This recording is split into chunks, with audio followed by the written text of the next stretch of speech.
Eu perdi uma aposta e agora eu vou ter que fazer esse vídeo. 100 dias. 100 dias se passaram desde o pior dia da vida de Peter Parker. 100 dias desde aquela noite, naquele quarto de hotel, em que promessas foram desfeitas e algo foi perdido. E ele sequer se lembra disso. Brand New Day, em português, Um Novo Dia, foi uma das fases mais preeminentes de Amazing Spider-Man e também uma das mais polêmicas, simplesmente por vir em sequência um infame One More Day, grande One More Day. Foi uma época difícil para o leitor rato médio por ser um retrocesso na construção do personagem e também porque era publicado 3 vezes por mês, haja bolso. Porém, algo que eu senti lendo estes capítulos foi uma forte sensação de melancolia, apesar dos enredos divertidos e otimistas. Bom, e tudo começa em uma casinha no Queens, Nova York. Tu sabes que eu preciso do teu amor. A doce tia May o acorda. Teria sido um sonho? Pois já é tarde e ele precisa procurar emprego. Peter responde com: sem panquecas? Ele bate de porta em porta, torcendo para que haja uma oportunidade. Porém, tudo que ele consegue são vários nãos.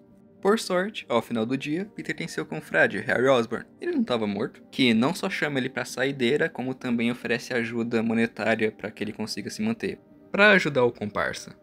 Então, uma cidadã anônima que estava dando em cima do Peter para se aproximar do Harry Osborn acaba insistindo nesse plano e indo atrás dele. Então, Harry indica a saída do banheiro para que Peter possa fugir. Quando ele pula a janela do banheiro, ele encontra ninguém menos que Carly Cooper, que é uma conhecida dos dois já faz algum tempo. Eles trocam ideia rapidinho até que são interrompidos por um assaltante, do qual o Peter tenta ir atrás logo em seguida. Tanto que, nessa perseguição, ele decide agir como Peter Parker e não como uma aranha, pra variar, né? E principalmente para não dar material de venda pro Jameson. Aí o Ladino acaba se engalfinhando dentro do Fist, né, e consegue escapar. Aí lascou-se, porque nesse dia o Peter não conseguiu um emprego e também não conseguiu capturar o ladrão, o que é uma derrota completa. Então ele decide apelar e cobrar um cheque que o Jameson tá devendo para ele. Chegando lá, o Clarim tá uma completa zona, porque um antigo rival de J. Jonah Jameson tá tentando comprar o Clarim diário enquanto as vendas estão despencando, o que é uma oportunidade perfeita para ele perder o negócio, o que deixa o Jameson extremamente furioso, o que se reflete na calorosa recepção que o Peter tem. E após uma pequena sessão de desacato, o Jameson acaba tendo um ataque cardíaco devido ao estresse.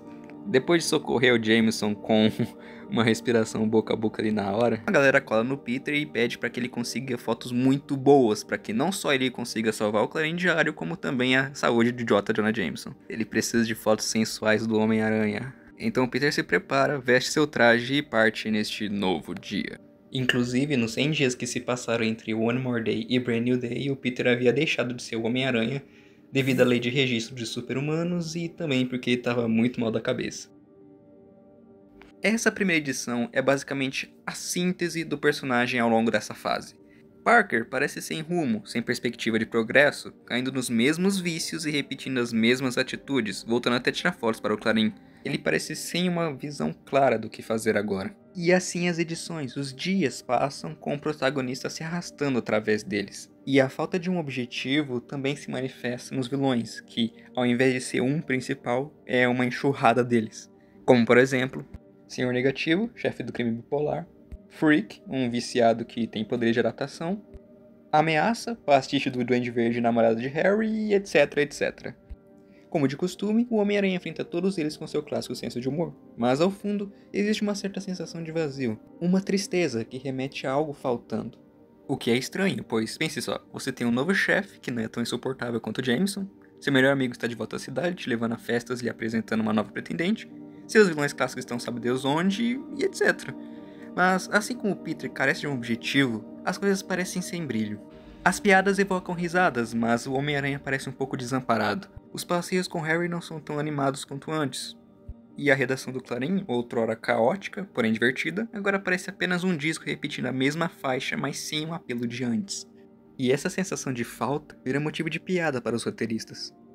Quando a vilã Paper Doll invade a mansão do famoso ator Bob Carr, o qual ela é perseguidora e obcecada, o que é bem bizarro, o Homem-Aranha acaba sendo auxiliado por uma voz que vem dos alto-falantes da casa, que é da misteriosa acompanhante de Bob Carr naquela noite. E quando o herói pergunta se ele conhece a misteriosa voz, ela responde que sim, mas em outra vida.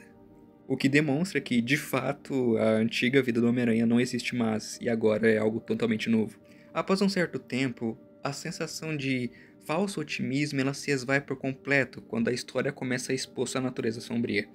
Norman Osborn ascende como grande herói da nação após ajudar na invasão Skrull, e novas encarnações dos antigos vilões clássicos começam a aparecer, estando bem atualizados e sendo patrocinados pela família do Sergei Kravinoff, que busca vingança pela morte de Kraven. E nesse arco do The Gauntlet, ou sei lá como que traduziram aqui no Brasil, corredor de espancamento, foda-se, o Lagarto é um dos vilões que voltam. Só que dessa vez ele é completamente selvagem por estar sem a sua contraparte humana. E por conta disso o Lagarto acaba matando a sangue frio o Billy Connors, que é o filho do Kurt. E uma das melhores histórias desse arco, e também uma das mais trágicas, é quando o novo Rhino surge e ele desafia o original, o Alexei, para provar que ele é o Rhino superior. Só que o Alexei tá aposentado e vivendo uma vidinha comum com uma mulher chamada Oksana, eu acho. E esse novo Rhino acaba incentivando o Alexei a voltar para a vida antiga dele. E no combate entre os dois, a Oksana acaba morrendo.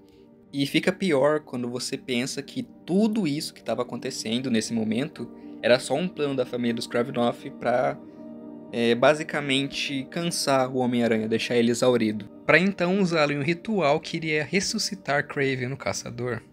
E o coitado do Rhino, incluindo a Oksana, eram só peões nesse jogo. E ao final do dia, parece que o mal venceu. Então The Gauntlet acaba em Green Hunt, que é a história em que o Peter e mais alguns aranhas conseguem dar um fim na família dos Kravinoff. Depois que a poeira baixa, MJ aparece no apartamento de Peter para eles conversarem, o que eles não fizeram no ano todo desde que ela voltou para Nova York. Enquanto relembram cenas do passado em um instante no tempo, que é um arco que merece um vídeo próprio, fica bem escancarado que, desde o término deles, Peter tem andado no automático. Aí então, na última edição, a MJ incentiva o Peter a dar uma chance de conhecer a tal da Carly Cooper lá do começo. E deixa eu virar a página aqui. Dizendo que ela acha que Peter Parker tem o direito de ser feliz. E assim se conclui, com o Peter se permitindo ter uma nova perspectiva.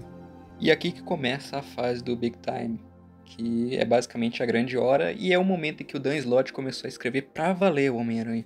Que começa com a tia May, que nesse momento ela namorava o pai do J. Jonah Jameson, que era o prefeito da cidade, convencendo a Marla, que era esposa do J. Jonah Jameson, a usar seus contatos para encaixar o Peter nos laboratórios do Horizonte. Com assim, o Peter ele voltando à sua antiga vocação, que era ser pesquisador. E diferente do Brand New Day, no Big Time, o Peter ele parece um pouco mais focado nos seus objetivos, e as histórias elas realmente conseguem transmitir na narrativa o tom otimista que o Brand New Day não passava.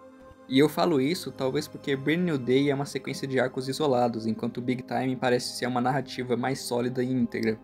Este é um arco que é mais complicado do que aparenta. Duramente criticado apesar de suas histórias criativas e, querendo ou não, por entretenimento, foi duramente criticado pelo retrocesso no personagem e pelo desenvolvimento praticamente nulo ao longo de suas 101 edições. Porém, é na sua falta de progresso que mora o seu charme. A história se passa basicamente ao longo de um ano. Um ano em que Peter viveu basicamente um dia de cada vez sem um grande objetivo, após mais uma perda e tragédia que o deixou desolado.